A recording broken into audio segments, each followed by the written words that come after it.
Gold, trusted gold buyers. మీరు తాకట్టు పెట్టిన బంగారాన్ని విడిపించి ఈ రోజు ఉన్న మార్కెట్ ధరకు కొనబడను. బాలచందర్, రాబాబు, పెళ్లి పనులు ఎలా జరుగుతున్నాయి? బ్రహ్మాండంగా జరుగుతున్నాయి. శుభలేఖలు ప్రింటింగ్ ఇచ్చాను. మాకన్నా నువ్వే స్పీడ్గా ఉన్నావు. పెళ్లి నిశ్చయమయ్యాక అల్లుడు ఇలా అత్తవారింట్లో పనులు చేయడం చూస్తే నలుగురు ఏమనుకుంటారో. మనకి ఇటువంటి అల్లుడు దొరకలేదు అని అసూయ పడతారు. నేను మీ స్టూడెంట్స్ని కలిశాను. మీరు చాలా స్ట్రిక్ట్ అని వాళ్ళంతా చెప్పుకుంటున్నారు. చచ్చా, వాళ్ళ గురించి తప్పుగా అనుకుంటున్నారు. అయ్యయ్యో, ఒక సంతోషకరమైన విషయం చెప్పడం మర్చిపోయాను. మన పెళ్లి కంటే సంతోషమైన విషయమా? ఏనానా మీరు చెప్పలేదా? ఎలా చెప్తానమ్మా, అల్లుడు గారు ఇప్పుడే కదా వచ్చి కూర్చున్నది. సస్పెన్స్ పెట్టకుండా త్వరగా చెప్పండి. జయదేవ్ గారిని సినిమాలో పాడడానికి పిలిచారట. ఇక మీరే చూడండి ఆయన ఎంత ఫేమస్ అయిపోతారో.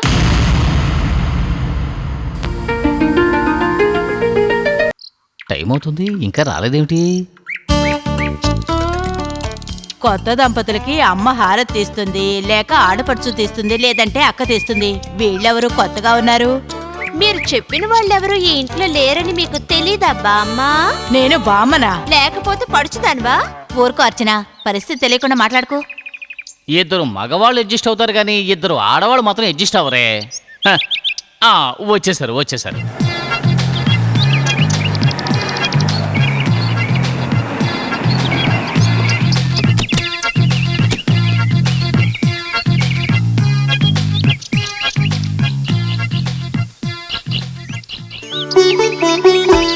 హాయ్. కుడికాలు లోపల పెట్టిరా అమ్మా. కుడిగా లోపల పెట్టి రామ్మా. బాలచంద్ర, నువ్వు మాకు కొన్ని పనులు అప్పగించినందువల్ల మేము పెళ్లికి రాలేకపోయాం. లేదంటే కరెక్ట్గా వచ్చిండేవాళ్ళం. నేనే దగ్గరుండి అన్ని పనులు చేయించాను. చూసావా ఇల్లు ఎంత నీట్గా ఉందో? నేను జువాలజీ ప్రొఫెసర్ని. మీరు దేనికి దిగులు పడద్దు, అన్నిటికీ నేను ఉన్నాను. తనే నా భార్య. నమస్కారం. మన కోసం ఈయన చాలా కష్టపడ్డారు. సుధా, ఇంతవరకు నేను ఒంటరివాణ్ణి. ఇప్పుడే ఓ ఇంటివాణ్ణి అయ్యాను. ఇక మీద నా జీవితం హాయిగా సాగుతుంది. దీనంతటికీ మీ మంచితనమే కారణం అండి. నువ్వు నా భార్యమైనందుకు ఆ భగవంతుడికి కృతజ్ఞతలు చెప్పుకోవాలి. నేను కూడా దేవుడికి థ్యాంక్స్ చెప్పాలి. సుధా,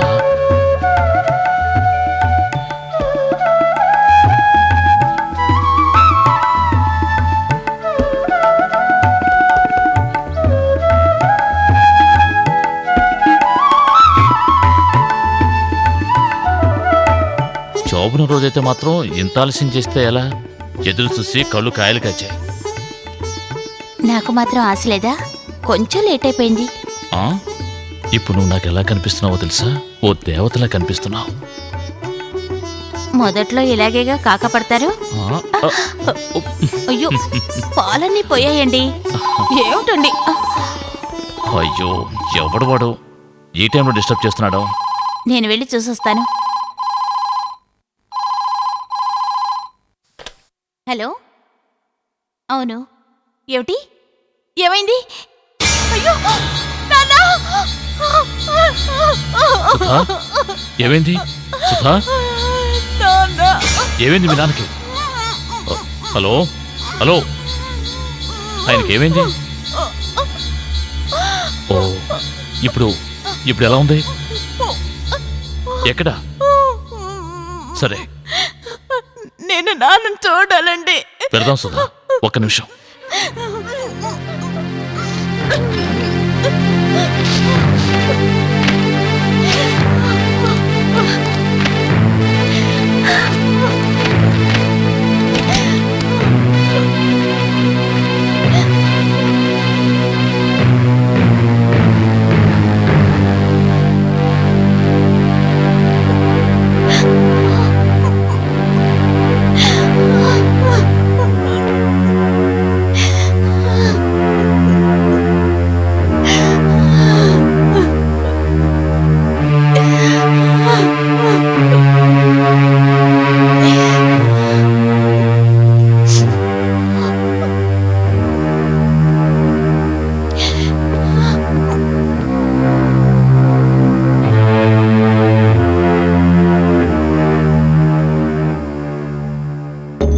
మీరు ఇలా రండి.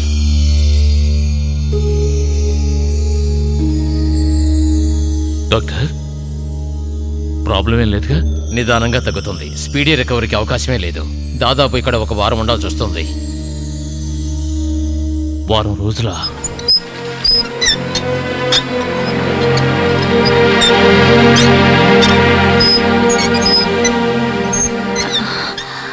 ఏమండి,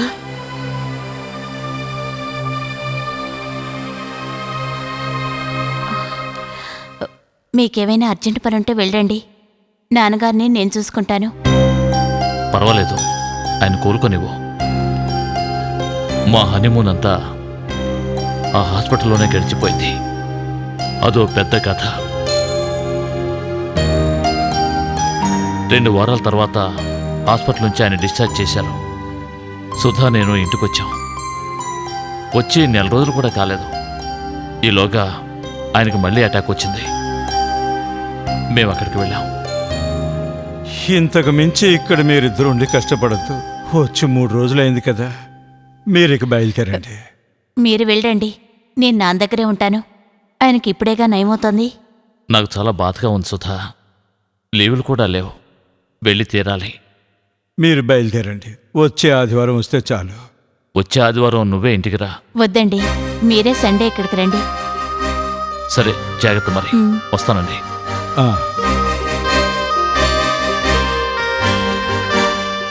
ఈ టైంలో మంచి డెసిషన్ తీసుకున్నారు. సార్కు నయమేంత వరకు సుధన్ ఇక్కడే ఉండనివ్వండి. లీవ్ దొరికినప్పుడు మీరు వస్తే చాలు.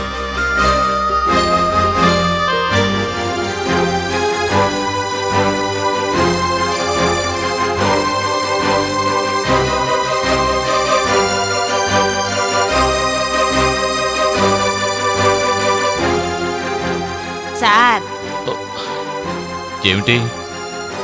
మీకు అసలు ఆకలి వేయడం లేదా? వండినవన్నీ చల్లారిపోతున్నాయి. చల్లారిపోతే బయటపడే. నాకు ఆకలిగా లేదు. పెళ్లి జరిగితే చాలా, కాపురం చేసే అదృష్టం ఉండాలి కదా. సుధా, ఇక మనం బయలుదేరదామా? అలాగేనండి. సుధా, సుధా, రండి అల్లుడు గారు. మీ ఇద్దరికి చాలా ఇబ్బంది పెట్టాను కదూ. చచ్చా, అటువంటిదేం లేదు. అనారోగ్యం మనకి చెప్పొస్తుందా? ఏమండి, జయదేవ్ గారు రికార్డింగ్కి మనల్ని రమ్మని చెప్పారు. కారు కూడా పంపిస్తానన్నారు. ఓ, అందుకేనా ఇంత బాగా రెడీ అయ్యావు? మీరు కూడా రండి. నా కోసం ఎదురు చూసేవాళ్ళు ఎవరూ లేరు. నాకు రావడం కూడా ఇష్టం లేదు. ఆ, నానా, కారు వచ్చింది, రండి. ఆ, వెళ్ళొస్తామండి. ఉమ్.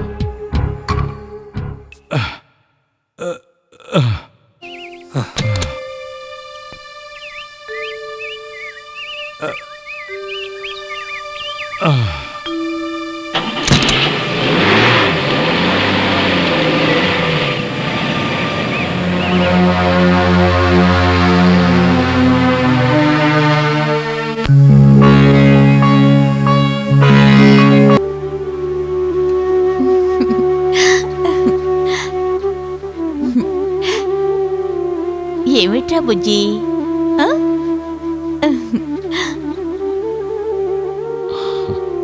1.5 year. కానీ మనం కలిసున్నది 1.5 month. మొత్తానికి అమ్మానాన్నమయ్యాం. నాన్నకి ఒంట్లో బాగోలేదు. నేను తప్ప ఆయనకి ఎవరున్నారు? అయ్యో, ఏ ఎండలు అసలు తట్టుకోలేకపోతున్నాం. ఇదిగో తీసుకోండి. ఇవన్నీ ఎందుకు? ఇవన్నీ మీ పాప కోసం. పిల్లలకు బొమ్మలు కొనిస్తే మాకు కొంచెం సంతోషంగా ఉంటుంది. దాన్నెందుకు వద్దని చెప్తారు? అర్రే బుజ్జి కన్నా, ఇవ్వు, ఇవ్వు, ఇవ్వు, ఇవ్వు.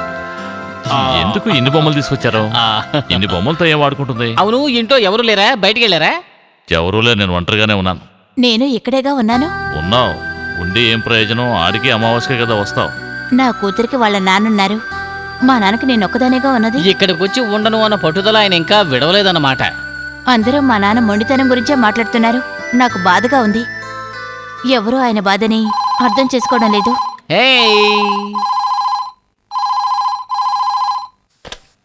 హలో, ఎవరు? అలాగా, బయలుదేరొస్తాను. చీకటి పడేలోగా బయలుదేరు. నువ్వే వస్తావా, తీసుకురావడం నేను రావాలా? ఎందుకలా కోపంగా మాట్లాడతారు?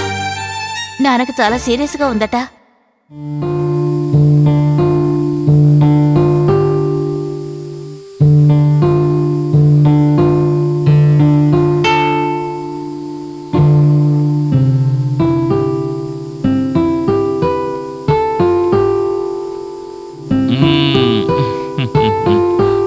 ఉప్పమ్మ ఉప్పు.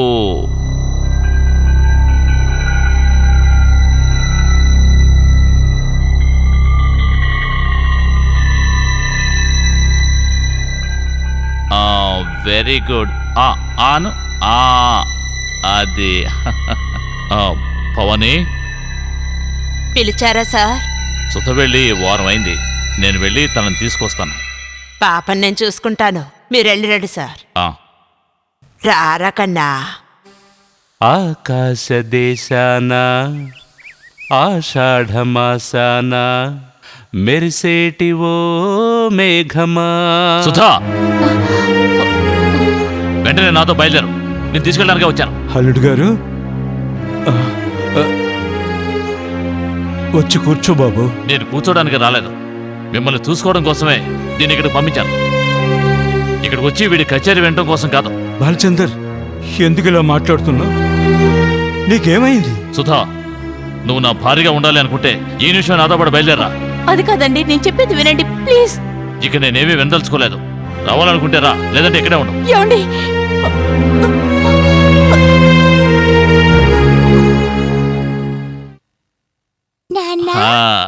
ఏమిట్రా తల్లి? పాలు ఇవ్వలేదా? భవానీ, ఎందుకు పాపకు పాలు ఇవ్వలేదు? ఓరి దేవుడా, మీ కూతురు చెప్తే నమ్మేస్తారా? చెప్పిన పని ఒకటి సవ్యంగా చేయవు. తండ్రికి కూతురు మాట అంటే వేదం.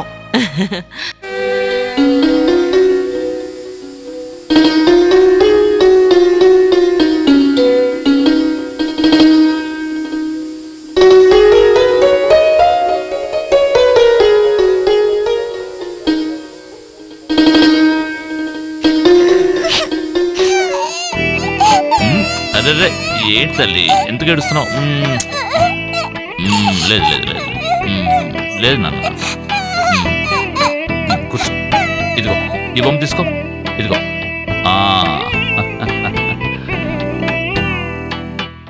సుధా,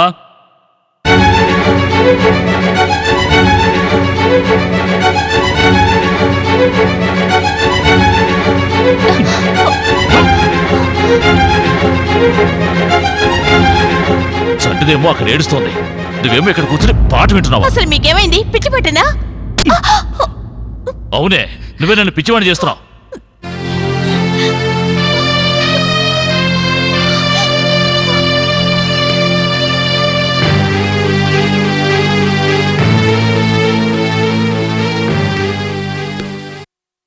తల్లి, ఎక్కడున్నావురా? ఓ లేదమ్మా, లేదు లేదు, ఏడు ఏడుకో. అమ్మగారు బయటకు వెళ్ళినప్పటి నుంచి ఒకటే ఏడుపు. సుధ బయటికి వెళ్ళిందా? ఎక్కడికి వెళ్ళింది? వాళ్ళ నాన్నకు ఒంట్లో బాగోలేదని ఎవరో వచ్చారు. వెంటనే అమ్మగారు బయలుదేరి వెళ్ళిపోయారు. వచ్చింది ఎవరు? ఆ పాటలు పాడేతనే.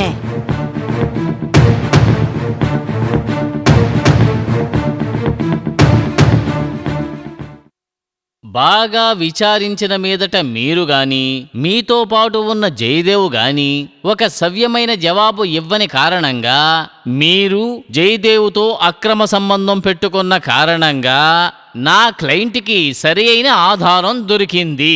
అందువల్ల నా క్లయింట్ మీతో దాంపత్య జీవితం కొనసాగించడానికి ఇష్టపడడం లేదు. మీరు ఈ నోటీసు అందిన 15 రోజుల లోపల నా క్లయింట్తో మీరు సంబంధాన్ని తెంచుకోవడానికి ఇష్టపడినట్టయితే ఆ వివరాలను నాకు గాని నా క్లయింట్ గాని వ్రాతపూర్వకంగా తెలియజేయవలెను. ఒకవేళలా చేయని పక్షంలో మీ మీద విడాకుల కేసు కొనసాగించబడుతుంది. చట్ట ప్రకారం మీరిద్దరూ విడిపోవటానికి కోర్టు మీకు అవకాశం కలిగిస్తుందని తెలియజేస్తున్నాం. ఏమిటి, కరెక్ట్ గా ఉందా? చాలు, ఇది వాళ్ళకి పంపించండి. నేను నోటీస్ ఇప్పుడే పంపేస్తాను.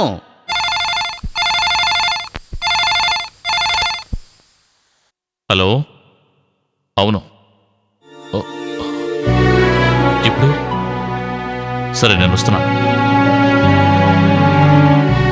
భవానీ, పాపం త్వరగా రెడీ చేయి. నువ్వు రెడీ అవ్వు. మనం సుధ వాళ్ళ ఇంటికి వెళ్ళాలి. వాళ్ళ నాన్నగారు పోయారట. అయ్యో, త్వరగా పాపం రెడీ చేయి.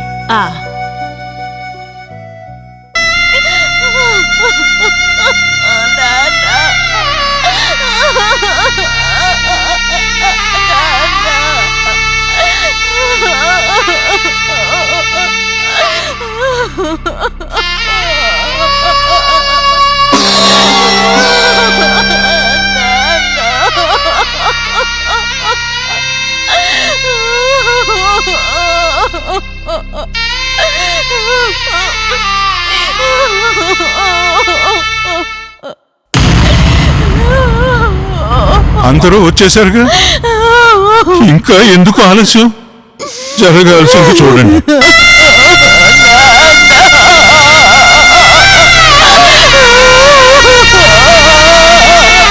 బాలచందర్, నువ్వు వచ్చి కొట్టుకో.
విడాకులు నోటీస్ ఇచ్చి సార్ని అన్యాయంగా బలి తీసుకున్నావు. ఏమిట్రా నువ్వు మాట్లాడదే? ఆయన్ని చంపింది నువ్వేరా? ఆయన కూతుర్ని నా నుంచి విడదీశావు. నా కూతురు భవిష్యత్తును నాశనం చేశావు. మెల్లగా మాట్లాడు. ఎందుకురా మెల్లగా మాట్లాడటం? వెన్నెవరా? అందరినీ వెన్నెవు. నీ నిర్వాకం ఇక్కడికి వచ్చిన వాళ్ళందరూ తెలుసుకుంటారా? ఇలాంటి పరిస్థితుల్లో గొడవ పడటం మీకేమన్నా సబబుగా ఉందా? మీరు కాస్త ఓపికగా ఉండండి. అయినా నీతో మాట్లాడే ప్రయోజనం లేదు. ఎవరిది తప్పో సుధన్ అడిగితే చెప్తుంది. సుధా, నేను అడుగుతాను. సుధా, సుధా, నాకు మిమ్మల్ని చూడటం ఇష్టం లేదు.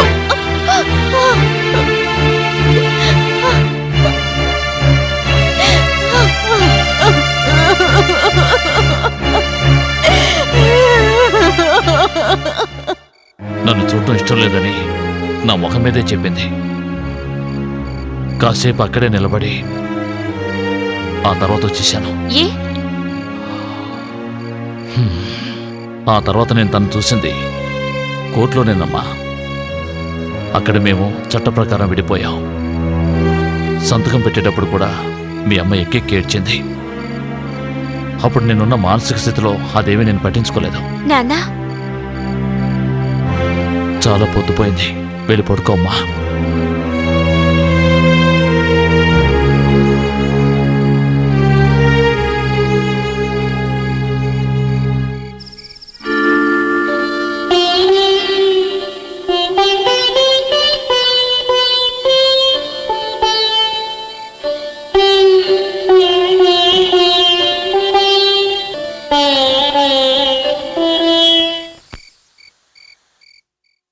Now, let us start the party.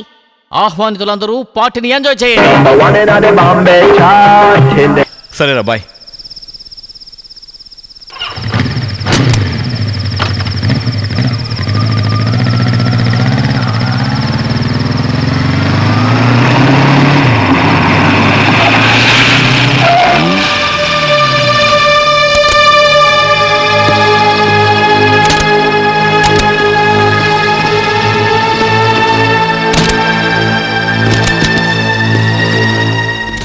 ఏరా, మా అబ్బాయి కేసు విత్డ్రా చేసుకోమని చెప్తే చేయనని చెప్పావు కదూ. ఇప్పుడు నిన్నే క్లోజ్ చేస్తాను రా. రాయ్, పట్టుకోండి రావండి.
జయదేవ గారి పాత హిట్ సాంగ్స్ ఉన్నాయా?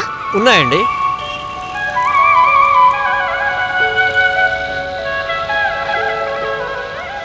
ఒకటే ఒకటి ఉంది మేడం. ఇవ్వండి.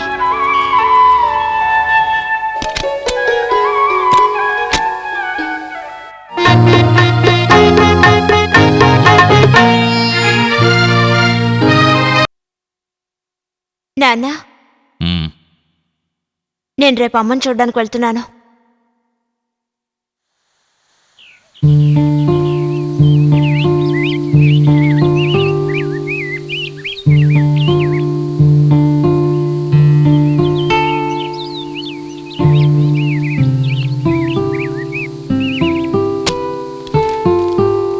ఏమండి, ఈ ఇంట్లో ఉన్న సుధామ్మ గారు ఎక్కడికి వెళ్ళారు? ఆయనకు ఒంట్లో బాగాలేదమ్మా, ఆసుపత్రికి తీసుకెళ్లారు. ఏ హాస్పిటల్కి? నాకు తెలియదమ్మా. తెలియలేదని మనం ఎలా ఊరుకుంటాం నాన్న? మరి మనం ఇంకేం చేయగలమమ్మా? అతను ఏ ఊళ్ళో ఏ హాస్పిటల్లో ఉన్నాడో మనం ఎలా కనిపెట్టగలం? నేను కూడా సాధ్యమైనంత వరకు అతనికి తెలిసిన వాళ్ళందరినీ అడిగి చూశాను. ఎంత గొప్ప సింగర్ ఆయన! ఆయన ఎక్కడున్నారో ఏం చేస్తున్నారో ఎవరికి తెలియదంటున్నారో. అదేనమ్మా నాకు అర్థం కావడం లేదు. నాన్న, రాజీవ్కి పెళ్లి నిశ్చయమైందట. నేను ఆయన పెళ్లికి వెళ్ళాలి. ఓ ప్రెజెంటేషన్ కొనాలి నాన్న. ప్రజెంటేషనా? నీకేం కొనాలనిపిస్తే అది కొను. ఇలా చూడండమ్మా, మీరు అడిగిన డబ్బు దీనికి రాదమ్మా. అయ్యో, అలా అనకండి. ప్రాణాలతో పోరాడుతున్నారు. ఈ డబ్బుతోనే ఆయన ప్రాణాలు కాపాడాలి. ఆ విషయాలన్నీ మాకు అనవసరం అమ్మా, దీనికి అంత డబ్బు రాదు. కొంచెం దయ చూపించండి. అమ్మా,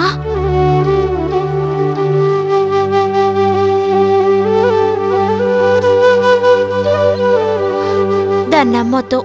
నువ్వు నాతో రా. వద్దమ్మా. అమ్మా, ఇలా చూడు, ఇది ఆర్గ్యూ చేసే సమయం కాదు. ఇంకేం మాట్లాడకుండా నువ్వు నాతో రా.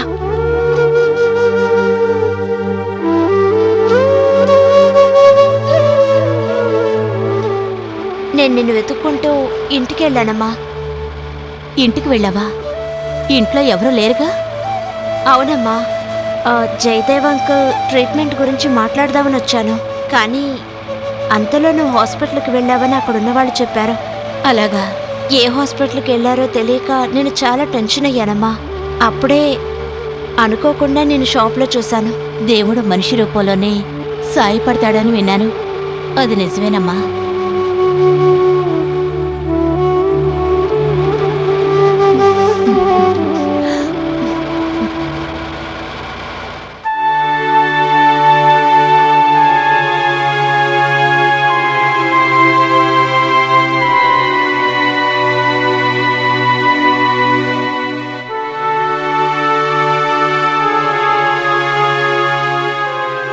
నిద్రపోతున్నారు. గట్టిగా మాట్లాడుకో, నిద్రపోనివ్వు. ఎవరు? ఏమండి, ఎవరొచ్చారో చూడండి. నా కూతురు. ఎలా ఉన్నావమ్మా? నేను చేసిన తప్పుని క్షమించానని చెప్పడానికి వచ్చావమ్మా. చాలా సంతోషం. మంచి చెడుల గురించి ఆలోచించే వయసు నాకు లేదు. కానీ ఒకటి బాగా అర్థమైంది. పగలు ప్రతీకారాలు తీర్చుకోవడానికి కాదు ఈ జీవితం. ఇలా చూడమ్మా, నువ్విలా మాట్లాడుతుంటే నాకెంత సంతోషంగా ఉందో తెలుసా? నేను తప్పు చేశానా అని నాలో నేనే కుమిలిపోయేవాణ్ణి. చెయ్యని తప్పుకి ఒక్కోసారి శిక్ష అనుభవించాల్సి వస్తుంది. నువ్వే తప్పు చేయలేదు కదమ్మా. అదంతా ఇప్పుడెందుకులేమ్మా? నువ్వు నాకు సహాయం చేయాలమ్మా. మీ నాన్నగారిని కలవడానికి నువ్వే ఎలాగైనా ఏర్పాటు చేయాలి. మీకు మంచి ట్రీట్మెంట్ ఇప్పించమని నాన్నగారు ఇక్కడికి పంపించారు. ఇక్కడ జరిగిందంతా వెంటనే వెళ్ళి నాన్నతో చెప్పాలి.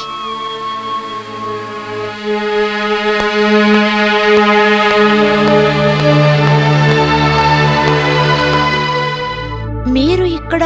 విధి చాలా బలీయమైందమ్మా. రాజుకి యాక్సిడెంట్ జరిగింది. యాక్సిడెంటా? ఎలా జరిగింది? వాడు బైక్లో వస్తూ ఉంటే ఓ కారు వచ్చి గుద్దింది. రాజు ఇప్పుడు ఎలా ఉన్నాడు? వాడి కాలుకి దెబ్బ తగిలింది. ఇప్పుడు చాలా సీరియస్ గా ఉంది. అంకుల్, ఏమంటున్నారు మీరు? మీరు చెప్తుంది నిజమేనా? రాజు ఇప్పుడు ఎక్కడున్నారు? నేను రాజును చూడొచ్చా? రా, నాతో రామ్మా.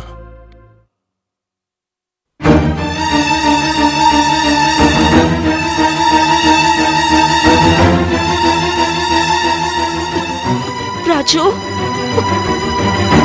రాజు, నువ్వేం దిగులు పడకు. నీకేం కాదు, త్వరగా నయమైపోతుంది. రాణి, నా జీవితం అయిపోయింది. అలా మాట్లాడుకు రాజు. ఇక మీదట అంతా మంచి జరుగుతుంది అనుకో.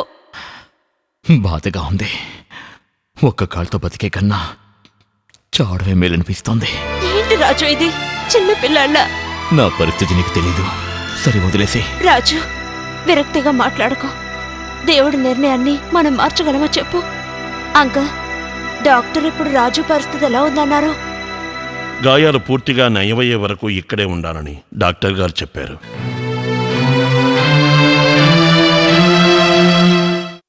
ఇలా చూడమ్మా, ఆ జయదేవ్తో నేనెంతగా గొడవపడ్డానో నీతో చెప్పాను. అటువంటప్పుడు ఇటువంటి పరిస్థితిలో ఆయన మొహం ఎలా చూడాలో నాకు అర్థం కావడం లేదు. నా కోసం ఒక్కసారి జయదేవ్ గారిని కలిసి రండి నాన్న. రండి, కూర్చోండి. ఇప్పుడు ఎలా ఉంది? ఏ మార్పు లేదు. ఇక నేను జీవించడానికి అవకాశం లేదనుకుంటాను. అలా మాట్లాడకండి. ఆపరేషన్ చేస్తే నయమవుతుందని డాక్టర్ గారు చెప్పారు కదా. సుధా, నువ్వు కాస్త బయటికి వెళ్ళు. నేను ఈయనతో కొంచెం మాట్లాడాలి. సరే, నేను బయటే వెయిట్ చేస్తాను. బాలచంద్ర, ఇక నేను బతుకుతాననే నమ్మకం నాకు లేదు. ఈ లోకం దృష్టిలో నేనొక దుర్మార్గుడిగా చనిపోవడం నాకిష్టం లేదు. నేను మీకు ద్రోహం చేశానేమోనని నా మనసు కృంగిపోతోంది. నో జయదేవ్, ఇప్పుడు నా మనసులో ఎటువంటి కోపం లేదు. కానీ మీకు తెలియని కొన్ని నిజాలు నాకు తెలుసు. ఆ నిజాల్ని ఇప్పుడు మీకు చెప్పాల్సిన సమయం వచ్చింది బాలచందర్. మీరు ఆ ఇంటికి అల్లుడవ్వకముందే నేను సుధతో సన్నిహితంగా ఉండేవాణ్ణి. సంగీతం అంటే తనకి చాలా ఇష్టం. కానీ అంతకంటే మీరంటే ఇష్టం. నేను పెళ్లి గురించి తనని ప్రపోజ్ చేసినప్పుడు తను ఏమందో తెలుసా? నేను పెళ్ళంటూ చేసుకుంటే ఆయన్ని చేసుకుంటాను, మిమ్మల్ని నేను ఒక మంచి స్నేహితుడిగా భావిస్తున్నాను అంది. ఆ తర్వాత ఏమైంది? ఆ తర్వాత శంకరనారాయణ గారు కాలం చేసిన రోజున మీరు చేసిన గొడవ గుర్తుందా? ఆ రోజు నుంచి ఊరంతా కలిసి మా ఇద్దరికీ అక్రమ సంబంధం అంటగట్టారు. ఒంటరిగా ఉన్న తనకి ఒక తోడు అవసరమైంది. పరాయవాడిగా ఉండి తనకి సాయం చేయడం కుదరదు. ఏం చేయాలో నాకు తెలియలేదు. అందుకే ఈ సమాజం నోరు మూయించడానికి భార్యాభర్తలుగా నటించాం. కానీ నేను తనని ఎప్పుడూ నా సోదరుగానే భావించాను. జయదేవ్, మీరు చెప్పేది? నేను చెప్పేదంతా నిజం. ఇన్నాళ్ళు నేను తనకు తోడుగా ఉండేవాణ్ణి. కానీ నేను మంచాన పడిన దగ్గర నుంచి తను నాకు తోడుగా ఉండి సాయం చేస్తోంది. నా కోసం తను చాలా కష్టపడుతోంది. ఎన్ని జన్మలెత్తినా తను చేసిన సహాయానికి నేను రుణం తీర్చుకోలేను. నాదో చిన్న కోరిక బాలచందర్. నేను చనిపోయేలోగా నా కోరిక తీరుస్తారా? మీరు తీరుస్తారని ఆశిస్తున్నాను. నేను చనిపోయాక సుధా అనాథగా మిగిలిపోకూడదు. దానికి తోడుగా ఉంటానని నాకు మాట ఇవ్వండి. జయదేవ్, మీకేమీ కాదు, నాకు పూర్తి నమ్మకం ఉంది. అయినా కూడా మీ సంతోషం కోసం నేను మీకు మాటిస్తున్నాను, సుధా అనాథ అవ్వదు.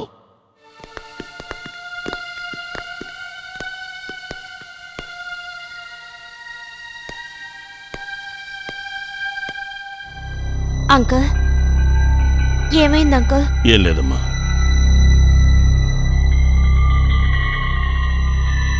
రాజు, రాణి, రాజు, ఏమైంది నీకు? ఎందుకు అదోలా ఉన్నా? నిర్మల వాళ్ళు ఇక్కడికి వచ్చారు.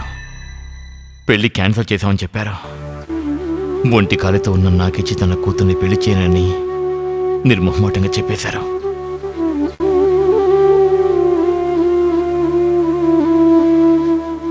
శుభలేఖలు అందరికీ పనిచేశారు. ఇక పైన నా ముఖాన్ని ఎవరికైనా ఎలా చూపించగలుగుతాను? నీకు చేసిన ద్రోహానికి ఆ దేవుడే శిక్ష విధించాడు. ఇకపై నేను ఒంటరివాణ్ణి.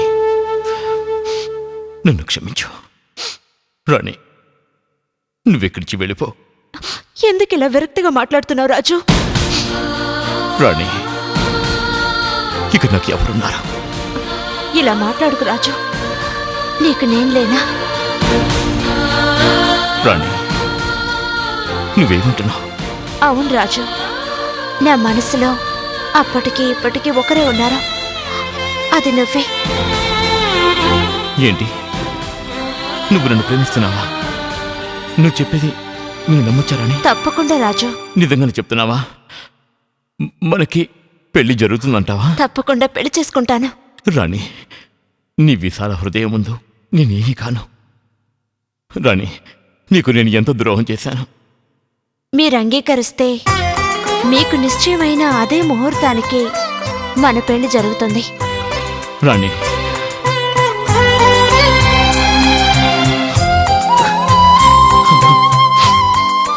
జయదేవ్ గారు చనిపోయారు. మీకు తెలుసా మేడం? ఎప్పుడు? ఆపరేషన్ ఫెయిల్ అయింది, ఇప్పుడే చనిపోయారు. Oh God!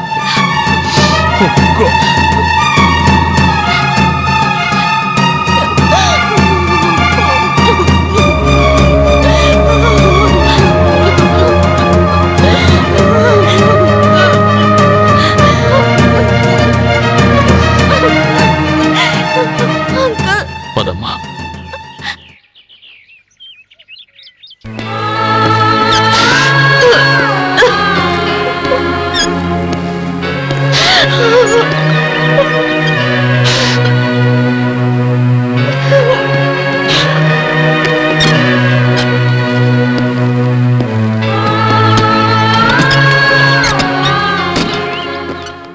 ఇలా చూడు సుధా, ఇక్కడ నువ్వు ఒంటరిగా ఉండద్దు. నువ్వు కూడా మాతో పాటు వచ్చాయి. వద్దండి.